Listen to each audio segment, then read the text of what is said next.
Oaks, a house in the country which I rented for the summer. As an author, I write tales of mystery and murder.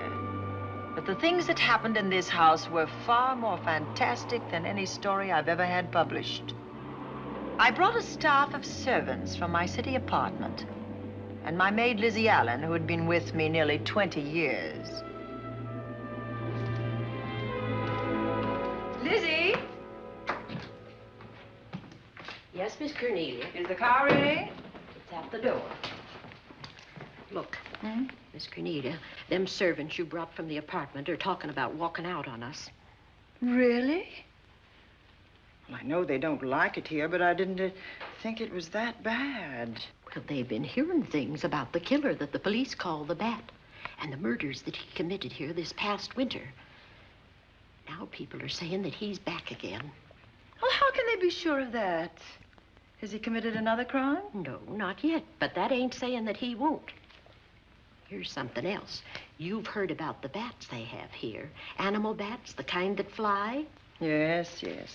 Look what it says in this magazine. This is a report from the State Health Department, and it says some of them bats is rabid. Well... And that ain't all. Now there's a rumor going around that it was the bat himself, the killer, I mean, that released the rabid bats in this neighborhood. Oh, that's ridiculous. Well, the housekeeper, the cook, the butler, and the upstairs maid don't think so. Well, I can't help what they think. If hysterical nonsense like that can scare them out of their good jobs, it's their loss, not mine. Come on, Lizzie, I've got to get to the bank.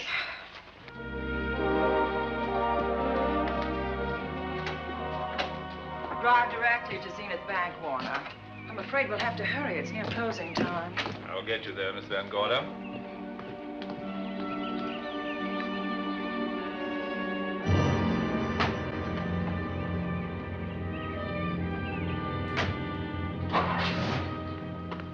Thanks again. Miss Van Gorder. How do you do, Mr. Barry? How are you? I'm very well, thank you. You remember Lizzie Allen? Of course. Hello, Miss Allen. How do you do? So you're spending the summer with us again? Yes, yes. I've leased the Oaks, the home of your bank president, John Fleming. I heard you had. I was surprised. Why? Is there something the matter with it? No. I was surprised because Mr. Fleming said he would never rent it. Oh? Well, I rented it from his nephew, Mark Fleming, who has the real estate office here. He said his uncle would be gone the entire summer. Well, that's right. Mr. Fleming's in the North Woods now with his physician, Dr. Wells. Oh, pardon me. Dale, I want you to meet my wife. We were married at Christmas time. That must have been nice. Believe me, it was. Oh, here she is. My wife, Miss Van Gorder, Miss Allen. How do you do, Mrs. How do Bailey? you do? Cornelia Van Gorder. Yes. Oh, well, I've read every murder mystery you've ever written. I just adored that weird one, The Private Morgue of Dr. X, even though it gave me the shivers. Only the shivers? Scared hell out of me. Oh. Well, I really mean that Miss Corney killed them off in that one. When you refer to my books, please don't call me Miss Corney. Pardon me, Mr. Bailey. Mr. Hines is here to see you. Oh, yes. Excuse me, please. Don't be strangers now. No, no, I we should won't. say not. Oh, so you're a bride. Well, not quite. Not since Christmas. You know, I'm sure I've seen you. Well, I used to be my husband's secretary here in the bank. Of course I remember. May I welcome our most distinguished visitor back to Zenith? Oh, that's very charming, but, Lieutenant Anderson. Lieutenant Anderson, of course. Chief of Detectives of the Zenith Police Department. This is Miss Allen. Miss Allen? How do you do? Lieutenant Anderson is one of our favorite citizens. He's on the bank's board of directors. Not bad for a policeman. You must have made a good thing of it. Well, I saved my money, if that's what you mean. It's near closing time, and I've got some business in the safe deposit vault. Please come and see me, Mrs. Bailey. Oh, I'd love to. And you, Lieutenant. Thank you. Goodbye. Goodbye. Nice to meet you. My, what a charming woman. She moved into the Oaks just the other day. That house is a proper setting for a writer of mysteries. Oh, it certainly is. Vic, what's the matter? Come in here, both of you.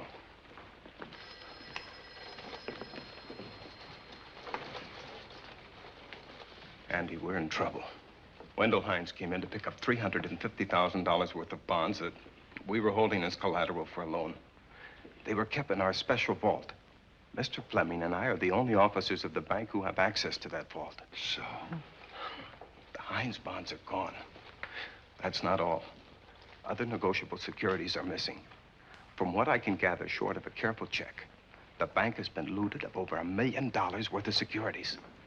You'll have to notify Fleming. I wish I could talk to him. Unfortunately, he and Dr. Wells are deep in the woods. They can't be reached by phone.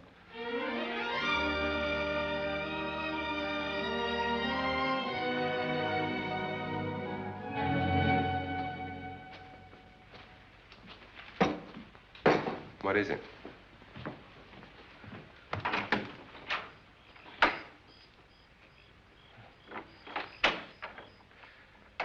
I thought I heard someone on the path coming from the lake. Had an idea it might be that guide of ours. Oh, Sam won't show up until morning. It's a 20-mile canoe trip from here to civilization. 5 will get you 10. Sam has a message for me. I thought you told him at the bank not to bother you. I did, but they'll bother me. Doctor. Yes, John. What would you do for $500,000? Anything short of murder. Why not murder? Too messy. Too great a risk? For $500,000? Yes. I pinched $1 million from the bank. Well, I'm not kidding. I embezzled it. Not that I think you wouldn't do it if you thought you could get away with it. I got away with it. I'm not talking about currency. I took negotiable securities that could be converted into cash. I have the cash in 10s, 20s, and 100s.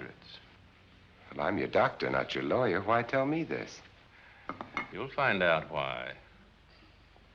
Who's going to take the blame for the robbery? Bailey, the cashier. They'll never suspect me. I like Bailey. Well, so do I. I love the guy.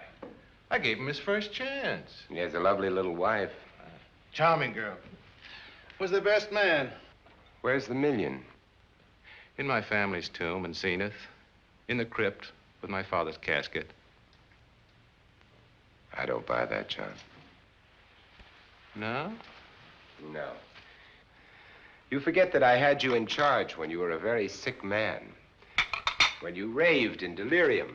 And I heard you talk about a hidden room. Now, where else could you put a hidden room except in that mansion you built? That white elephant you call the Oaks. Look, everyone knows I have a bad heart. Now, who would doubt it if you wired the bank directors that my heart had failed? That I had fallen from a great height here in the woods. And that I was badly smashed up. You could ship the body back for burial and instruct them not to open the casket due to the condition of its contents. Well, you realize, of course, that we'd have to have a body to put in that casket, which means that we'd have to deal with an undertaker at this end. Of course. Well, where do we get a body? Couldn't we provide one of our own? How about Sam? Sam, our guide? Sam weighs about as much as I do. He's practically a hermit. He wouldn't be missed for a long time. The local undertaker would know him. Not if we made him look as if he'd been in a serious accident. But if Bailey's going to take the blame, why'd he have to do this? A jury might acquit him. In that case, I'd be a logical suspect. I could disappear, of course, but it's safer if they think I'm dead.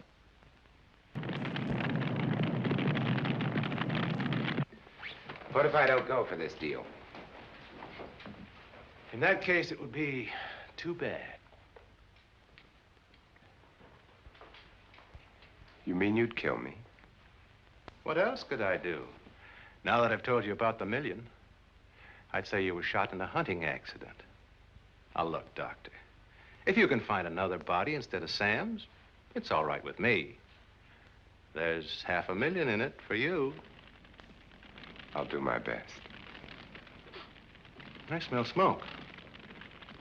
So do I. What's that noise? Look, Doctor, the woods are on fire. It's It's coming this way. We've got to get out of here. Out the back way. We will. As soon as I provide that body we were talking about.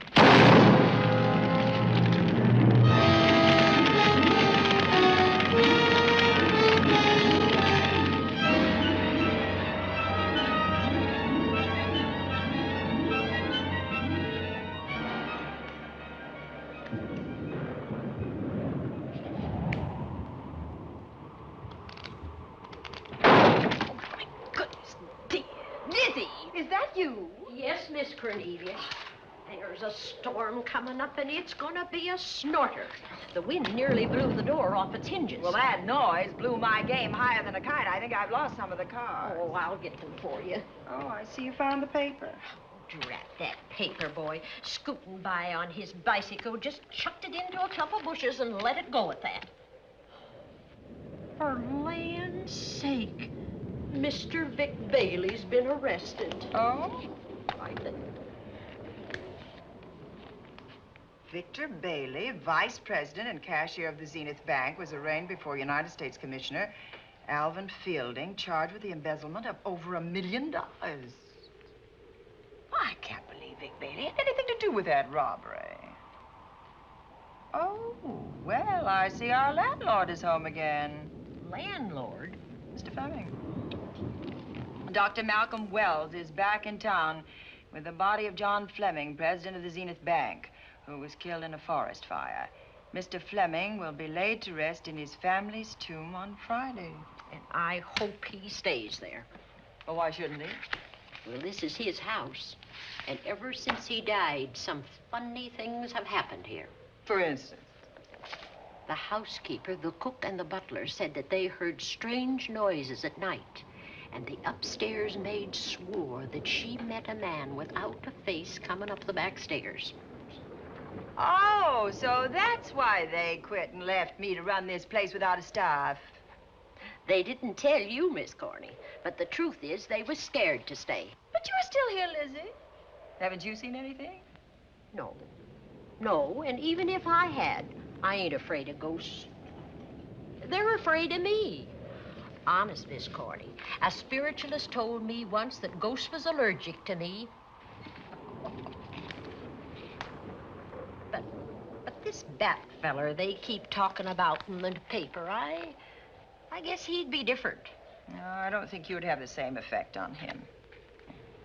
Oh, dear. What are they trying to do? Drive people away from this part of the country? Why, what does it say about the Bat? His specialty seems to be killing women. My goodness, 2 of them in one night. All his victims died the same way, like their throats had been ripped open with steel claws. That's a charming little caper. I'll have to try it sometime. In a book.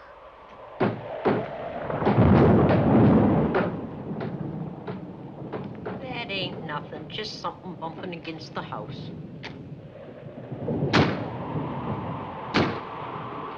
That's just the wind banging a door. Pay no attention to it. Listen to this. One of his victims, who lived for a moment after she was found, described the Bat as a man without a face. Honest, Miss Corney, I think that woman must have been exaggerating.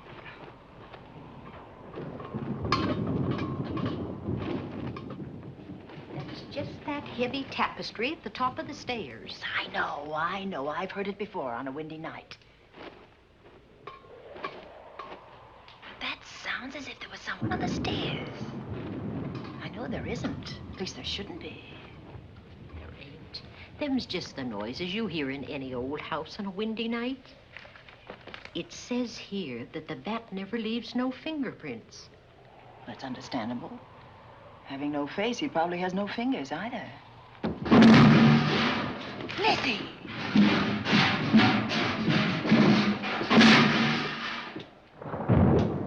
And that, I suppose, is the cat dropping its dentures. No, I don't think so. But I think it's something should be looked into.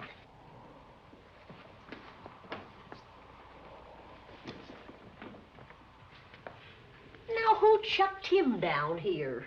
The wind, I hope. There must be a window open up there. No, Lizzie. Let him lay. Let him sleep it off. I hope the power lines don't go down, put the lights out. Now, we'll check the windows in the living room and draw the curtains, and then we'll go to bed. Yes, ma'am.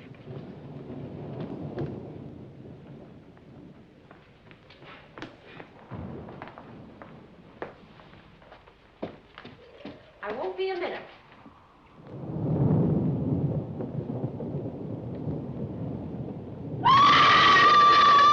Gordy! Oh! What's that? Oh, when I went to get the paper, I turned the latch off. I forgot to turn it on again. He's out there. He was coming in. He might have got you. Oh, but he didn't, and he's still out there, thanks to you. Now, you hurry now, and we'll call the police. No, I won't leave you, Miss Coney. Are you okay? Yes, ma'am, I'm okay. Okay.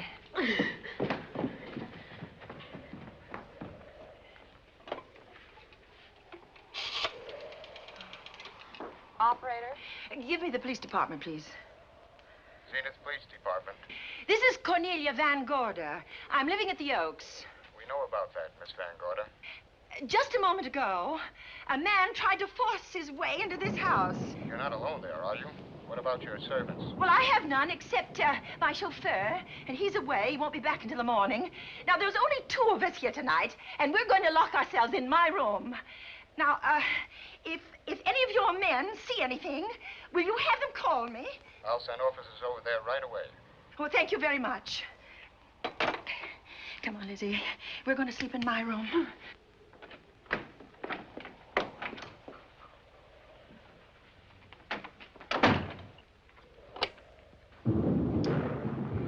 Well, nothing can get at us in this room now, I think.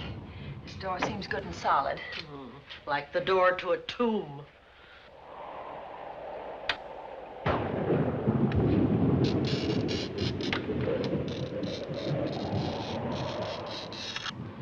I think that couch will be comfortable. There's some extra bedding, you know. Yes, ma'am. Closet.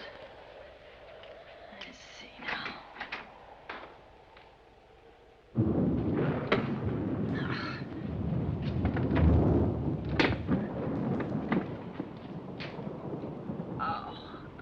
Huh? No bolt. Well, that's not so good.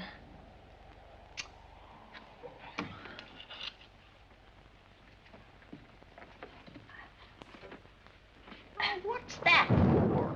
That, my good woman, is a booby trap. If anybody tries to open this transom, this will be knocked off, and we'll hear it fall.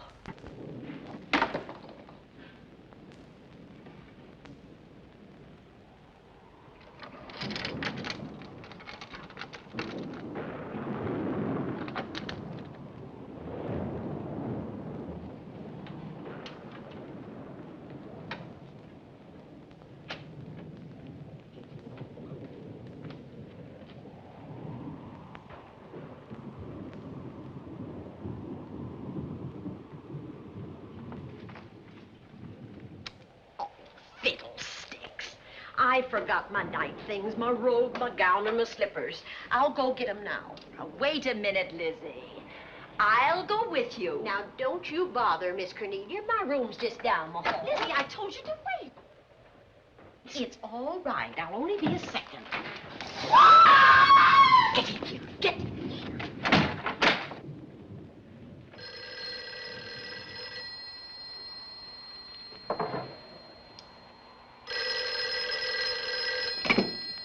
Yes? Miss Van Gorder? Yes? Zenith Police Department.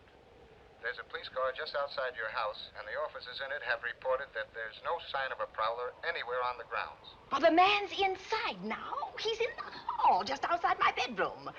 Have your men break through the kitchen door and search this place from top to bottom. Okay, Miss Van Gorder. Sit tight. I will. I have a gun, and I know how to use it.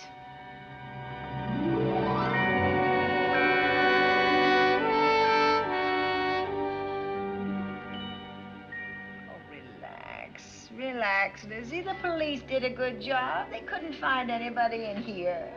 But we both saw him, Miss Cornelia. All right, so he got away. But there are men on guard outside, so just try and get some rest.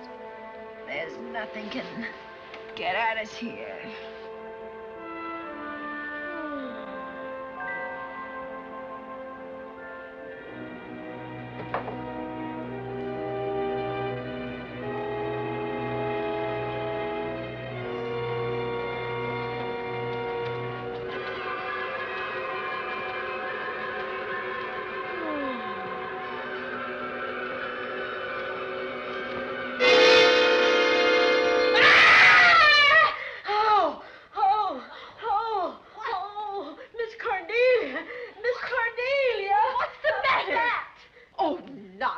You've had a nightmare. Maybe I did. But there was a bat in it, and it bit me. And it flew in that closet. Oh, good gracious, Lizzie, you're right.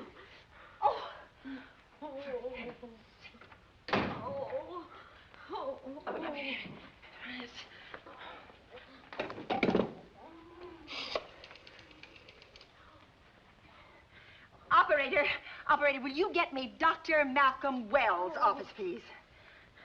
No, I don't know his number, and I have no phone book up here, but this is an emergency. Will you connect me with his office, please? Oh, dear, I'm going to get the rabies. Hello?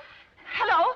Dr. Wells' office? This is a call service. Dr. Wells is out at the moment, but if you'll give me your name and number, I'll try to locate him. Well, this is Miss Van Gorder of the Oaks.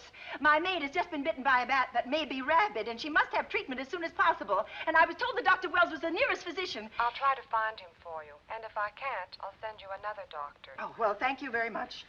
Oh, he's out on a case. Oh. Oh, I hope it's not a delivery. A baby, I mean. They can be terribly complicated. It never bothered me none. Oh, Lizzie, you never had a baby. Of course I didn't. That's why they never bothered me. Oh, does it hurt, huh?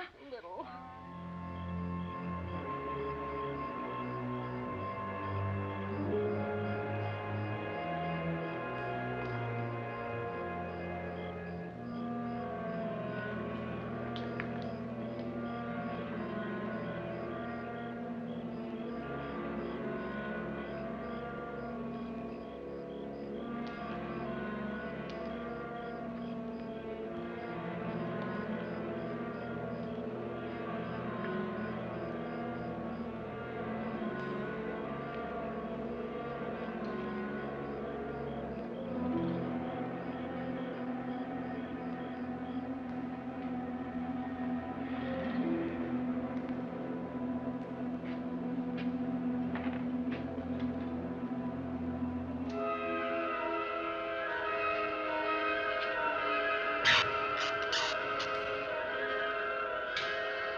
Dr. Wells? Are you there, Dr. Wells? Are you there, Dr. Wells? This is the operator. Your call service is on the wire. It's an emergency. This is Dr. Wells. This is your call service, Doctor. Oh, hello. I was just doing an experiment. I left the receiver off. That's what I thought, but I kept trying. Miss Van Gorder at the Oaks called and said that her maid had been bitten by a bat, and she's afraid it might be rabid. What? Oh, all right. Tell her I'll be right over there.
Who's there?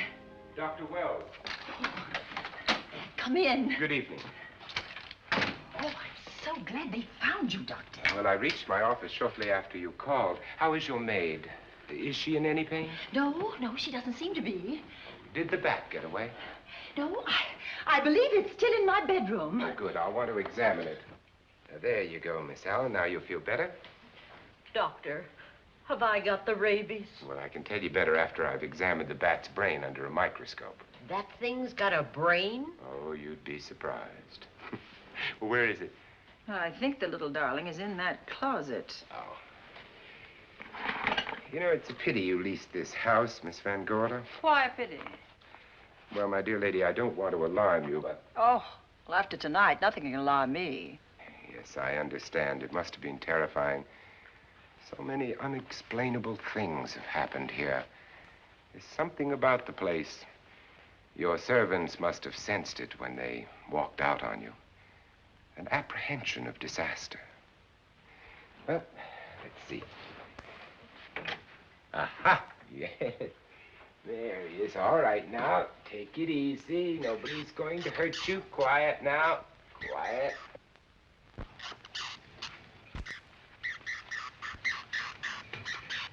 He looks quite normal. Doesn't seem to be sick at all. Oh, ain't that nice? I've been worried about him. Well, you should be. From his appearance, I'd say that he doesn't have any infection. In which case, you've had a narrow escape. Now, you take one of those tablets I left for you, and I'll guarantee you a good night. And I'll drop in on you tomorrow. Oh, thanks for everything, Doctor. Now, don't worry, I can find my way out. Oh, I know you can, but do let me help you. Oh, don't forget that once I'm gone, you'll have to climb those stairs alone. Oh, I'm all right. I'm armed now. Can you, shoot one of those things without shutting your eyes? Oh, Doctor, there are guns in every book I've ever written. I don't write about things I'm unfamiliar with. Lock the door, Lizzie. Good night. Yes, ma'am. Good night, Doctor. Accident? No, the wind blew him down. Oh. I think. Oh. Did you know that young Mark Fleming leased you this house without notifying his uncle? No, I didn't. Well, it doesn't matter now. John Fleming is dead and Mark's his heir. But if John were alive, he would warn you to leave here, Miss Van Gorder. Really? Yes. It's been a tragic place for anyone who ever lived in it. Well, good night. Good night, Doctor. Who's out there? Nobody you need worry about, Doctor. Oh, it's Andy. Oh. That's right. Oh, good evening, Miss Van Gorder. Good evening, Lieutenant. Somebody sick here? My maid was bitten by a bat. Oh? A rabid bat? Well, I'll know for sure when I get to my lab. I caught the bat. It happened indoors? In my bedroom. Yes. How'd it get in? Well, there are many ways a bat could get in a house. You ought to know. I spotted this hole in the window the minute I got here. Why? That's where the two-legged bat got your door open. Miss Van Gorder told me that she phoned headquarters at Zenith. Yes, I phoned twice. The second time was after the prowler got in the house. Weren't headquarters, Andy? No, but they contacted me. An officer came and searched the house from top to bottom, but they couldn't find the bat. You better have this window fixed tomorrow. Oh, yes, I certainly shall. Yes, and I'd better be going. I'm due in surgery at 8 o'clock in the morning. Good night. Good night, Doctor. There'll be a man patrolling the grounds all night, Miss Van Oh, Gorder. thank you. And nobody inside, Andy? Why should there be? Well, how do you know but what the bat is hiding somewhere in the house? I'm quite sure he isn't in the house, Doctor. Not now. Good night. Good night.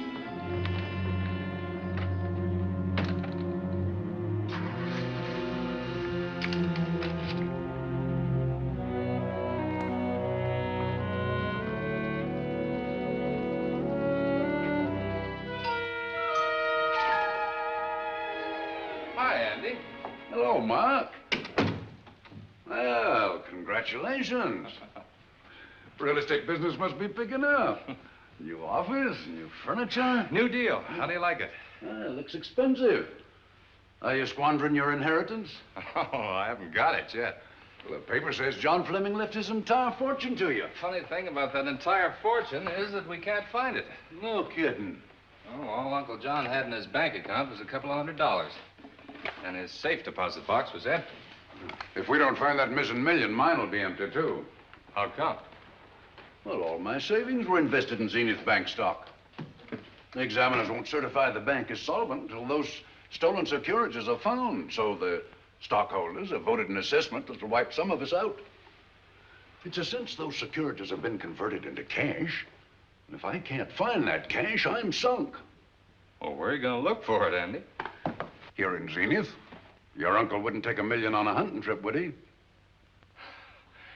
You suspect Uncle John? Why, Andy, he founded the Zenith Bank. That'd be like robbing the family tomb. You think he wouldn't? Well, besides, Vic Bailey's fingerprints are all over the vault. Now, they didn't find any of Uncle John's fingerprints. Because he wiped them off. Can the defense prove that? They'll try to. Judy Hollander, Bailey's secretary, is a defense witness. And they believe her testimony will have a powerful effect on the jury. Oh, well, she has a powerful effect on me. Judy's a doll. Here's the book you mentioned, Judy. It's your newest one. Yes, it's just been published. You can have that copy if you wish. Oh, it's a first edition and you've signed it. Yes, of course. Thank you so much. May I serve tea now, Miss Van Gorder? Yes, please do, Warner. Thank you.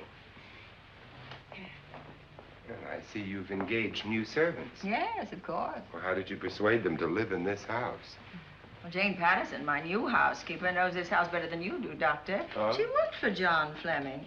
And Warner was my chauffeur. Chauffeur turned butler? Yes, it's incredible.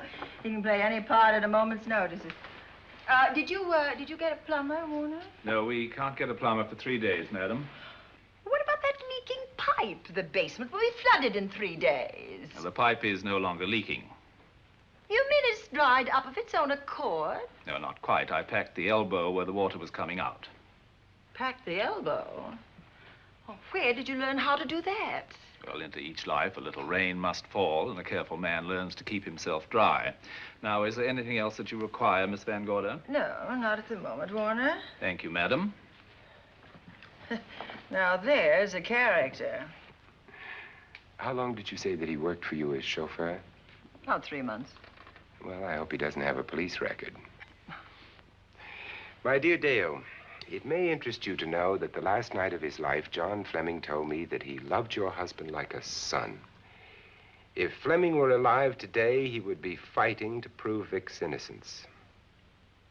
Could Mr. Fleming prove his own innocence? Miss Van Gorder, can there be any doubt about it? There will be when Miss Hollander testifies at Vic's trial. Oh? You know something that we haven't heard yet, Judy? Something I saw with my own eyes. She's not permitted to say what it was. My dear girl, I wouldn't think of asking her. But let's assume for a moment that Fleming did steal the $1 million. Now, what would he do about it? Where is it? Hidden someplace where he could lay his hands on it without getting caught in the act. Now, if I was writing this, instead of living in the middle of it, I'd hide it right here in this spooky old house. Under a loose floorboard or up a chimney? If Mr. Fleming had the nerve to steal $1 million, he'd make his plans well in advance. I'd say he'd prepare a place to hide it. Possibly when this house was being built. Now, I rented this place from Mark Fleming, his nephew.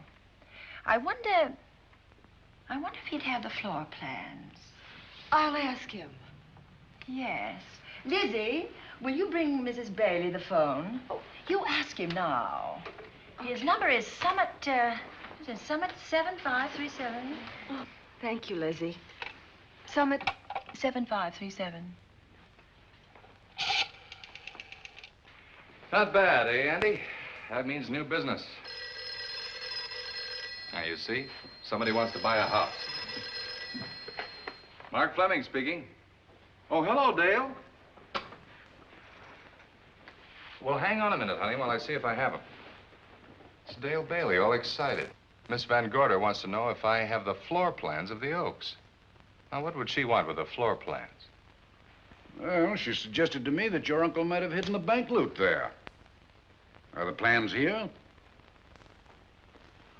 Somewhere in the house itself. Wait a minute, there is a place where Uncle Johnny might have kept those blueprints. What place? Well, I heard him talk about it a good many years ago. I can't be sure of the exact location. Anyway, I don't think the old boy had the guts to steal $1 million. But if I find those plans, I'll let you know, Andy. Hello, Dale. Look, honey, I haven't seen those plans since I was a kid, but I'll come over tonight and maybe we can find them. Thank you, Mark. We'll expect you. He seems to think they're here in the house somewhere. He's coming over tonight. Well, that's good. Dale and Judy are my house guests for the weekend. Would you like to have dinner with us tonight? Oh, no, thank you. I couldn't. I still have a few calls to make. You know, if Judy's testimony is going to clear Vic Bailey and implicate John Fleming, others may get the idea that there's buried treasure in this house. Don't even mention your testimony until you're actually on the stand. Oh, I won't. That's a smart girl, Judy, and a very lovely girl. Well, good afternoon, ladies. Goodbye, Doctor. Dr. Will. Come on, girls, let's go.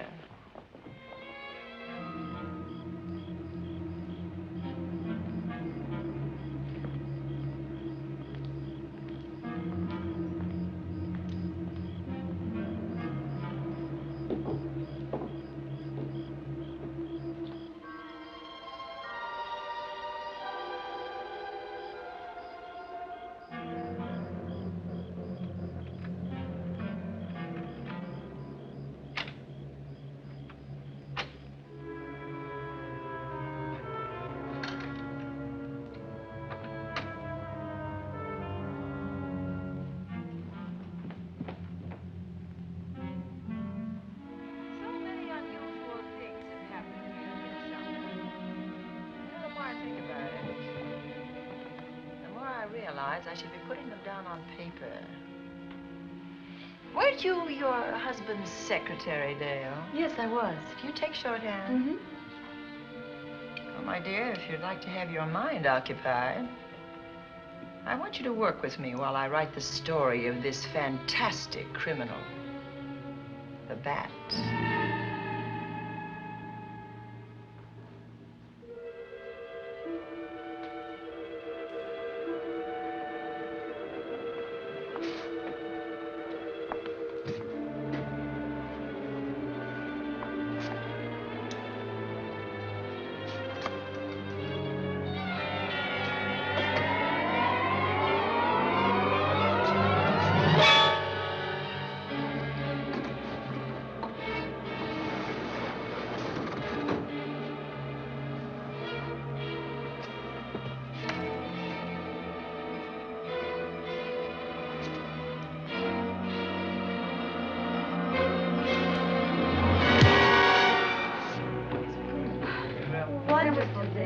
Thank you.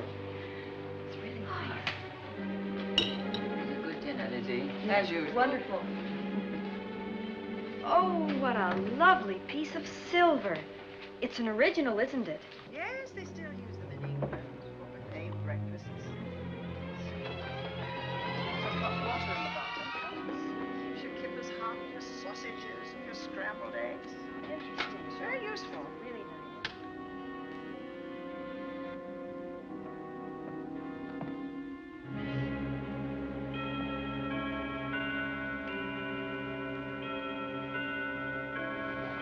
Clock hasn't struck the hour in the last 10 years, if I'm to believe what Mark Fleming told me. Why is it angled away from the wall like that? I don't know. Somebody must have moved it. Lizzie, very likely when she was dusting. Wait a minute.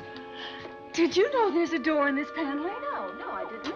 Oh, My gracious, so there is. Maybe it opens to a secret passage. Well, certainly to a secret something.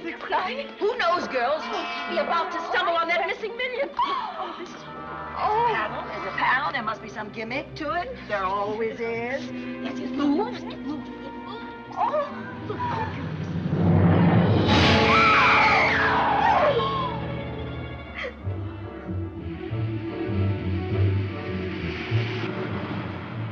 Calling car 11.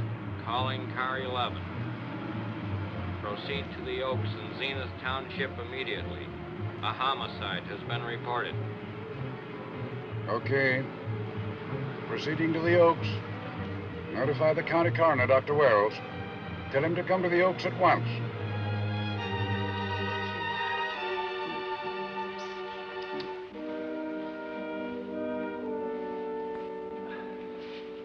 Horrible.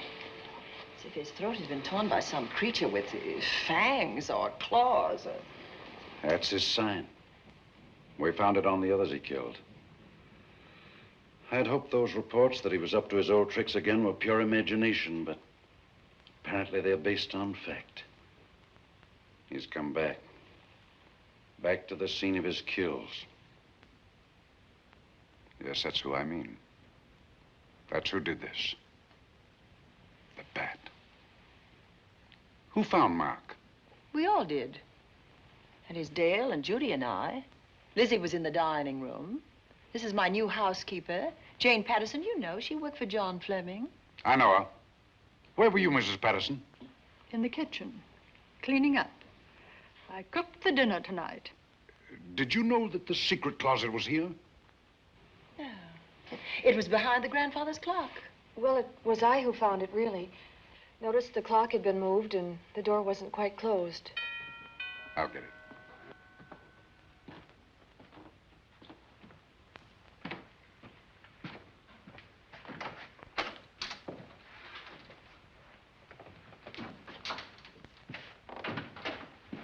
Who is it?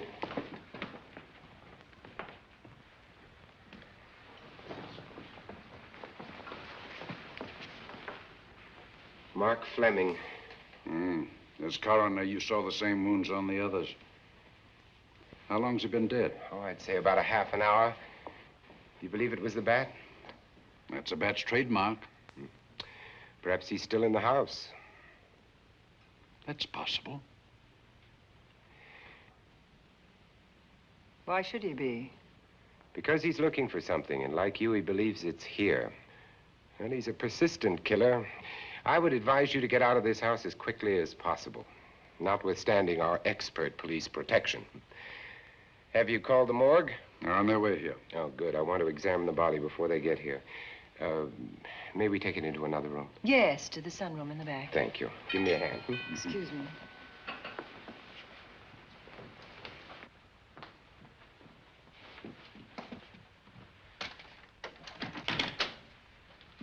Oh, Warner, where have you been?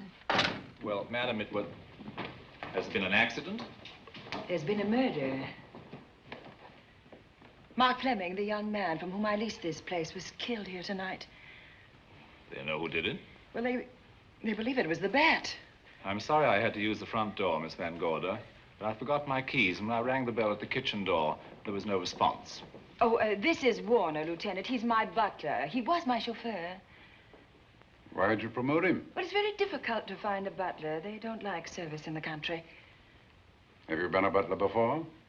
I've served in many capacities, sir, but this was my night off, and I forgot my keys. I heard that part. What time did you leave the house tonight? Oh, about 6:30. I had dinner at Wiley's Roadhouse. Can you prove where you spent the rest of the evening? I can try. Try hard. And don't leave the house. I'll get to you later. Very good, sir. I shall be in my room, Miss Van Gorder, if you need me. Yes, Warner. Surely you don't think he's... Warren and I've met before. I can't recall where or when, but I will.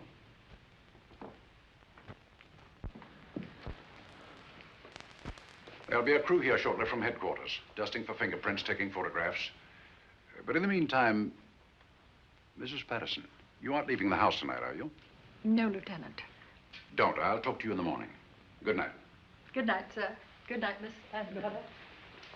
Dale, I was with Mark Fleming this afternoon when you talked to him about the floor plans of this house.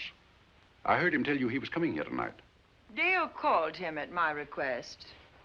She told me he was coming. Who else heard her tell you that? Judy, Lizzie. And that nice Dr. Wells. Dr. Wells. There are a few killers who kill for the fun of it. The bat very likely is a mental case, and I'm convinced that his crimes are motivated by his mania for personal gain.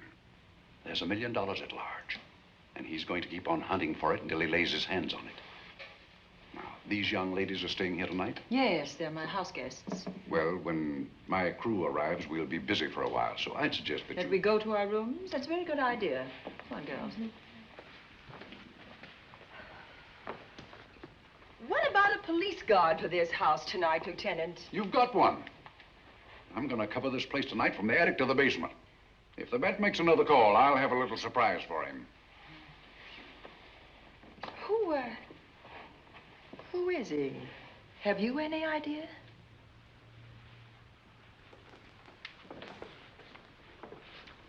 He could be anybody. So far, there are clues to his identity, but nothing we could take before a jury. I'm afraid we must look higher than the criminal world.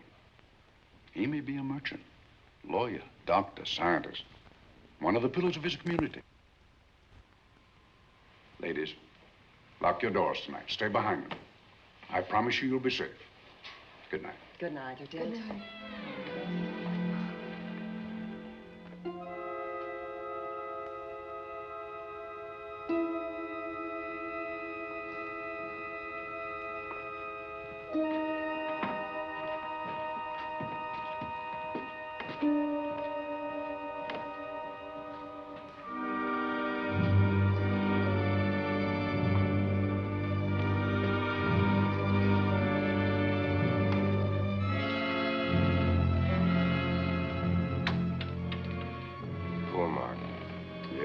Pity.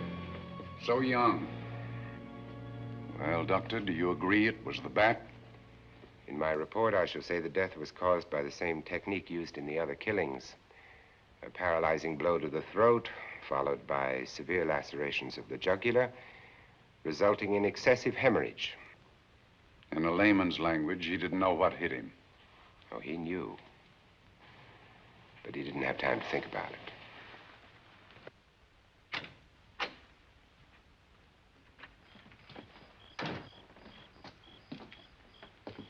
Staying here tonight, Andy? Well, until I check the doors and windows, but I'll be back bright and early in the morning.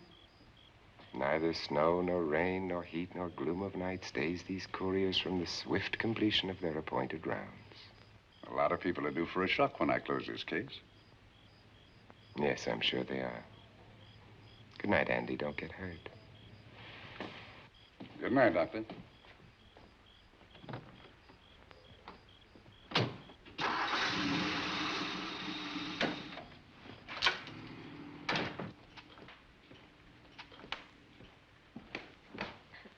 You know, I think we'd better let you get some sleep. Oh, Lizzie and I share this room for mutual protection. You know, one night, a storm blew the wires down, put the lights out, and I went out the next day and bought a half a dozen of these things. You better take one with you, Dale. Oh, thank you. We'll go across the hall now. Are you sure there's nothing else you need? Oh, no. Quite sure. We'll be all right. Well, if anything bothers you, you just sing out, and 2 strong women will come to your rescue. Oh, nothing will bother us. Not with Andy on the job. No. Well, good night. Good night, Miss Van Gordon. See you in the Don't worry, everything will be all right. We won't. Good night. Good night.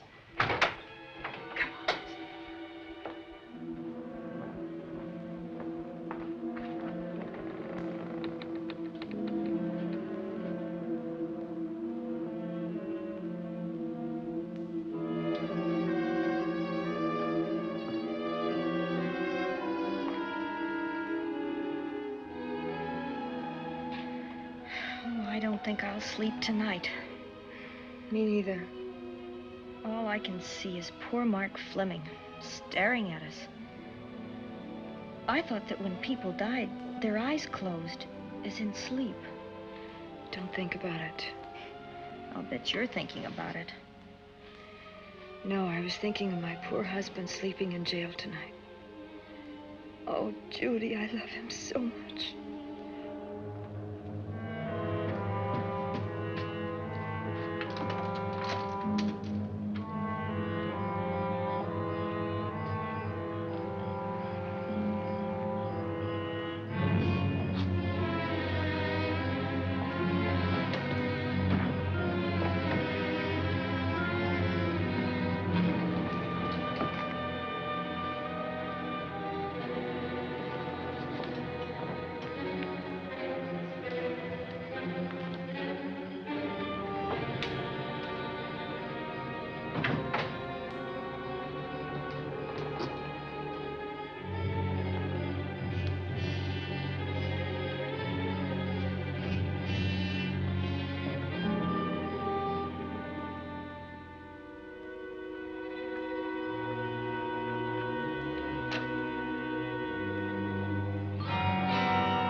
What's that noise?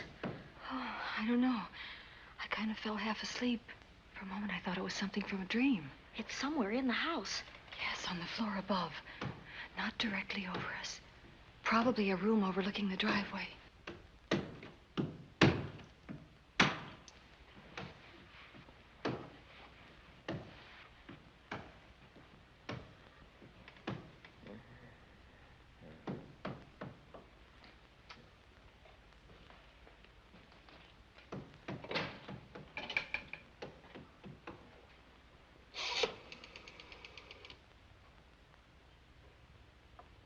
Should we call Miss Van Gorder? She'll hear it. How can she help but hear it? Oh, besides, we don't want her to think we're a couple of hysterical women. Oh, I'm about to become one. Oh, I dear. had it for one night. Dale, you're not going out in that hall. I want to know what's happening up there. But Lieutenant Anderson said if we stayed behind our locked doors, we'd be safe. Vic isn't safe locked up in that jail. Suppose that stolen money is in this house. Mark Fleming seemed to think it was. Maybe that's what somebody's looking for. Heaven's sake, don't you hear that awful noise up there? Now, Lizzie, you just got to stay awake. The house phone and the outside phone wires have been cut, and we can't get help. Where's that policeman? Oh, I don't know. Something must have happened to him. Now, go on, get on your robe. Oh, Dale, please don't go up there. I've got to. Think what it could mean to Vic. Now, you stay here. Oh, no. If you go, I go.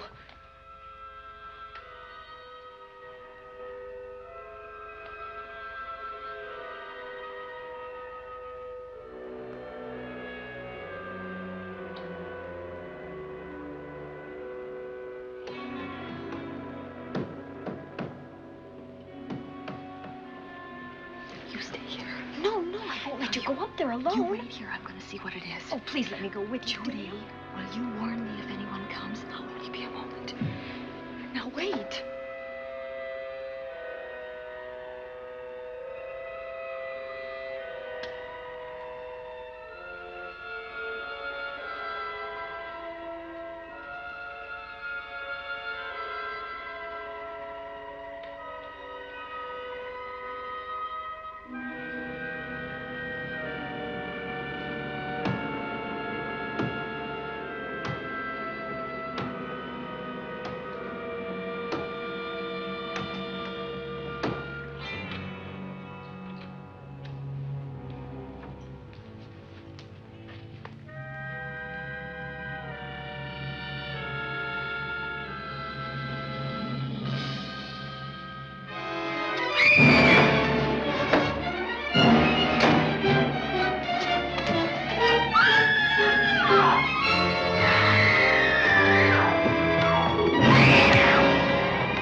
Give her to me. I'll look after her. Oh, poor baby.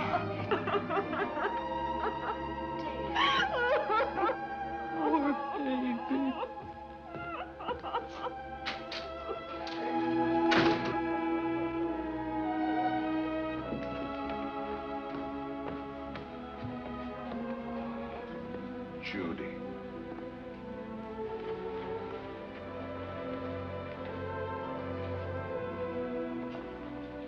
The bat. Yes, the bat. He caught her at the head of the stairs. We saw him rushing down the stairs as we came out of the room. I hurled that after him. I hit him, I believe. I'm going to cover this place from attic to basement, you said. Well, what were you covering when that poor child was murdered? Where were you? I saw a man outside in the grounds. I went out there and hunted him.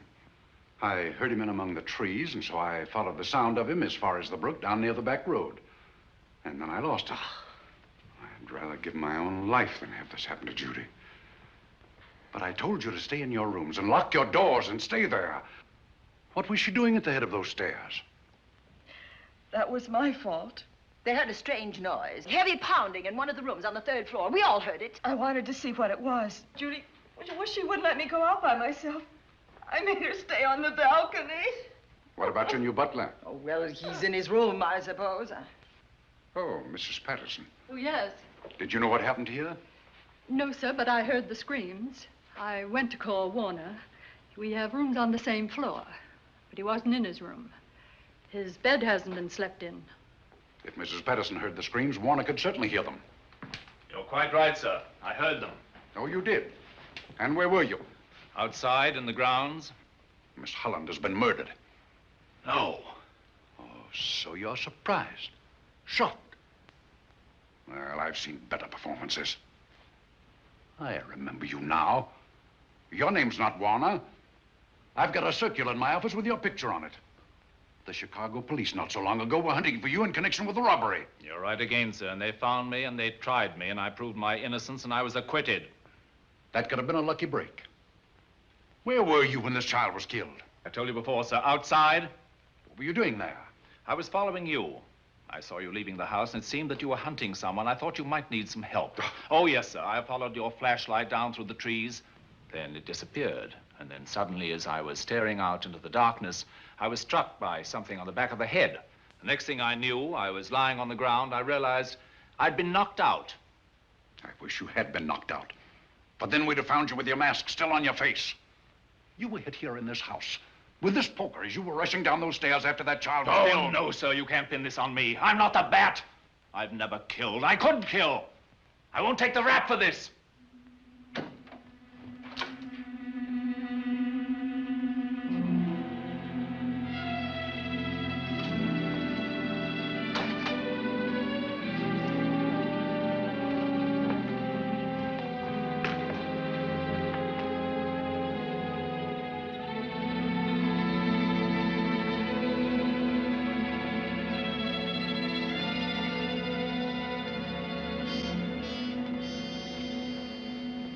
Doctor.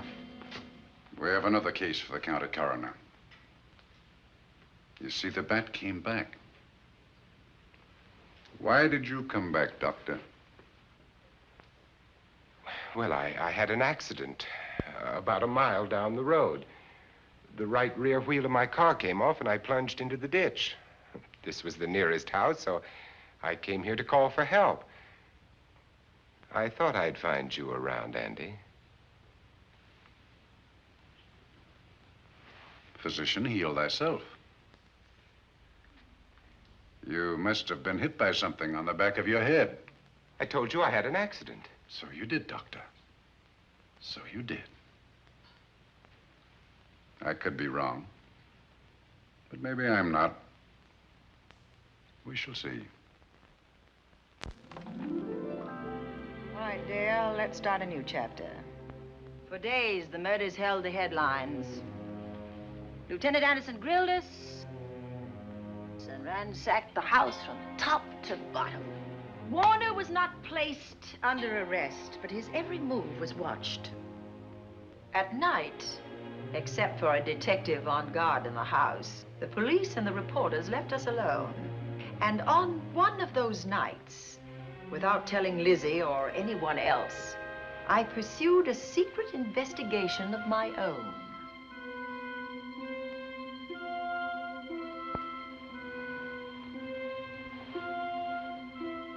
It was in an empty room on the 3rd floor where we kept our trunks and other things.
Put him up, Pat.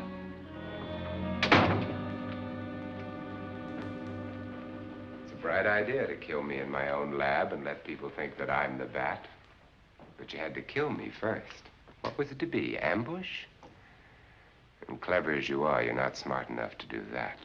Nor were you smart enough to find the money, though you came quite close to it. But I know where it is. And when you're dead with that sign pinned on your chest, I'm going to collect it and live happily ever after. He destroyed himself. How true that will be. Well, goodbye, Bat. Here's a serum that will heal you whether you're rabid or not.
Something's wrong. Something's wrong.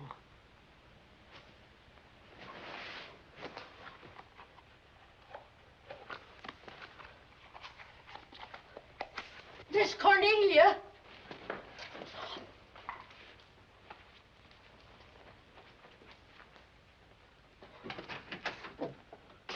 Miss Cornelia.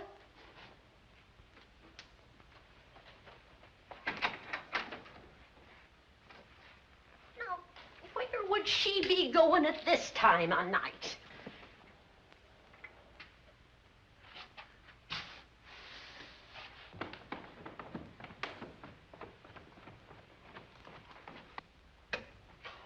Well, land's sake.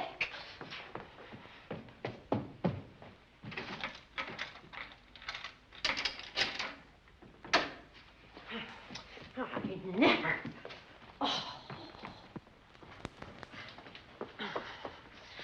Mr. Davenport. Mr. Davenport. Oh, a fine thing. The door unbolted, the chain off, and you asleep on the job. Wait till Lieutenant Anderson hears about this. Come on, wake up. What's the matter with you? I don't know. My head hurts. My whole body's numb. Here, take a sip of this. Try to snap out of it. I'll be back in a minute.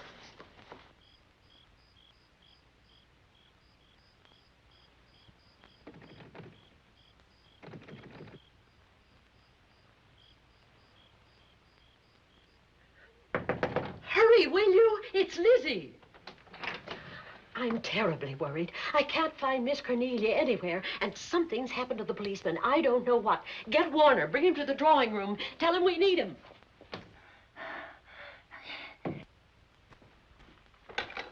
Are you all right now? Yeah, I'll be all right in a minute. I remember now. I took a drink of wine from that decanter there. Miss Van Gorder told me to help myself. She wouldn't put nothing in it? Well, somebody did. Somebody who knew I was on duty here. Then it was somebody that got Miss Van Gorder. I can't find her anywhere. Upstairs, downstairs, or in the basement. I told the housekeeper to get Warner. Lieutenant Anderson will want to know about this. Hello. Yeah, this is Davenport at the Oaks. We've got trouble here. Well, for one thing, I was drugged. Yeah. But I must have been knocked out because the maid tells me Miss Van Gorder is missing. Well, you better call Anderson and let him know. He's not at home. Well, where is he? Out on a case? What case? Dr. Wells. What else did they tell you about it? Oh, hurry, will you? We've got to find Miss Cornelia. Okay. Lieutenant Anderson is out on a case. Dr. Wells was found dead in a room next to his garage, murdered.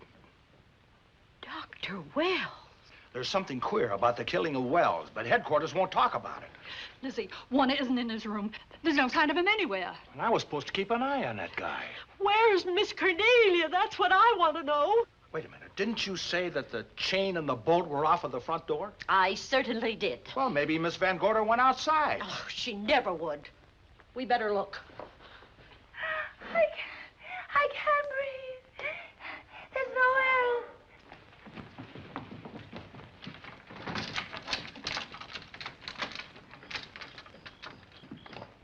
Miss Cornelia. Oh, Miss Van Miss Gorder. Cornelia. Miss Cornelia. Miss Van Gorder. Look. There's a light in that room on the 3rd floor. Were you up there tonight? Well, of course I was, but I turned the lights out before I came downstairs. Then Miss Cornelia might have turned them on again. That's where we're going to look first. Come on.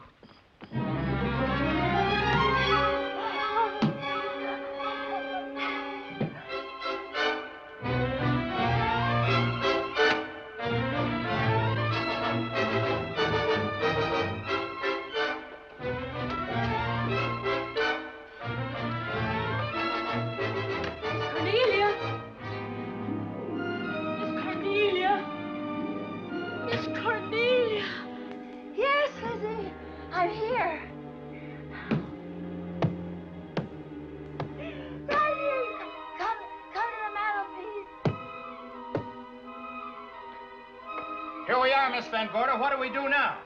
Over the mantel, there are 5 panels. Strike it with your hand.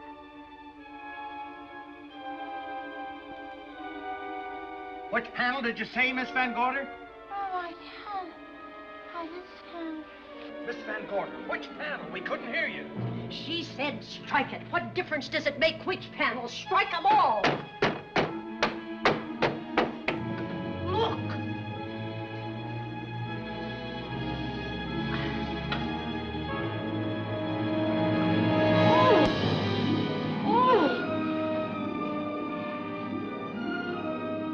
Oh, it's all right now. It's all right, dear. Lizzie's here.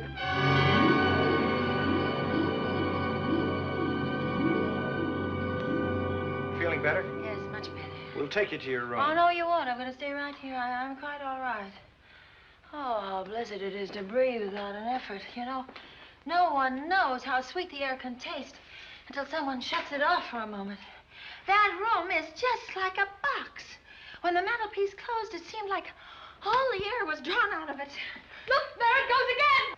Let it close. I can open it from in here. There's a control panel behind this blueprint. Electric motor under the trap door here. Once the door is open, you can keep it that way. I believe that the fireplace in this other room opens the same way. And it does. I tried to find this, but I couldn't find it. Yeah, it's back at this blueprint here. Well, it's quite a setup. Too bad we can't open that safe in the same way. Take an expert to crack this box or a shot of nitro. Well, maybe that's what the bat had in mind. Could be. Seems he's on the prowl tonight. Miss Van Gorder, Warner has disappeared. And Dr. Wells has been murdered. Dr. Wells? Lieutenant Anderson's on that case right now. Well, does he know what happened here tonight? They got word to him. He'll be here any minute.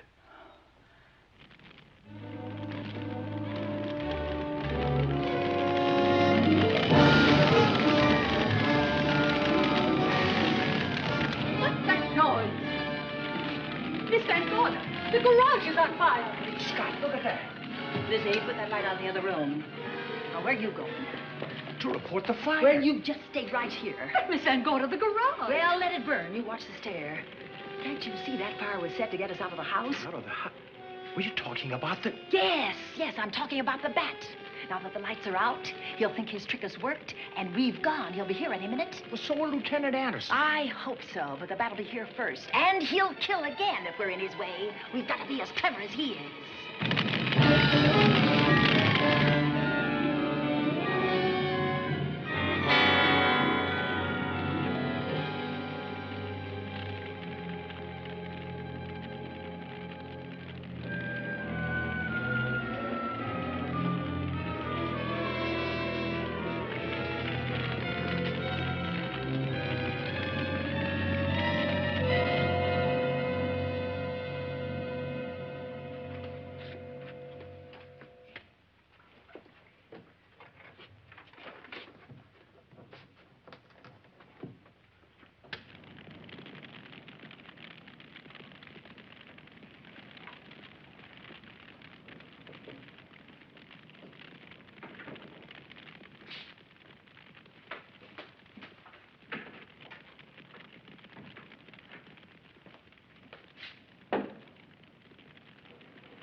But you'll be safer downstairs. I'll take care of you. Well, the others can go, but I'm going to stay right here.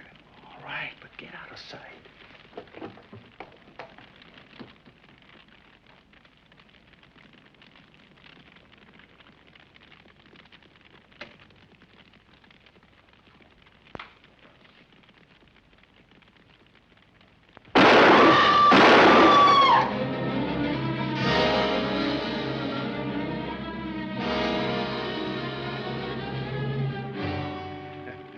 Let's face it, ladies, and get it over with. Others have seen my face before they died, but I'll have to deny you that pleasure. This would make a good scene for your book, Miss Van Gorder, but I'm afraid you'll never write it.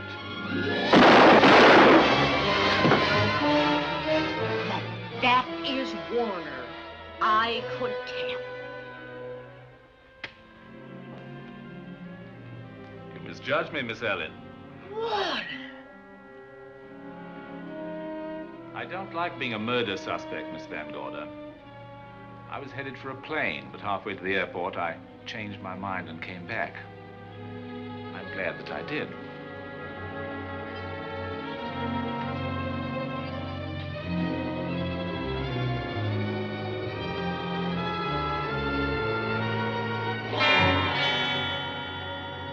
Why, it's Lieutenant Anderson.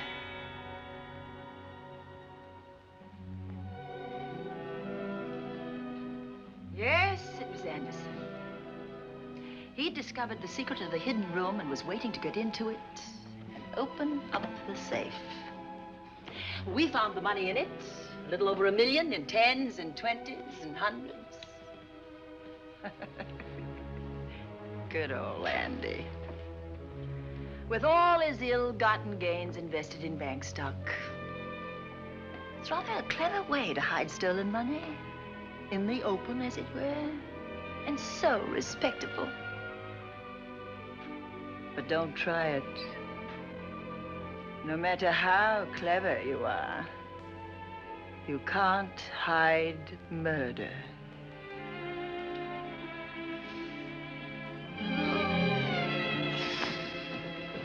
Well, that's it, Dale. That's the end.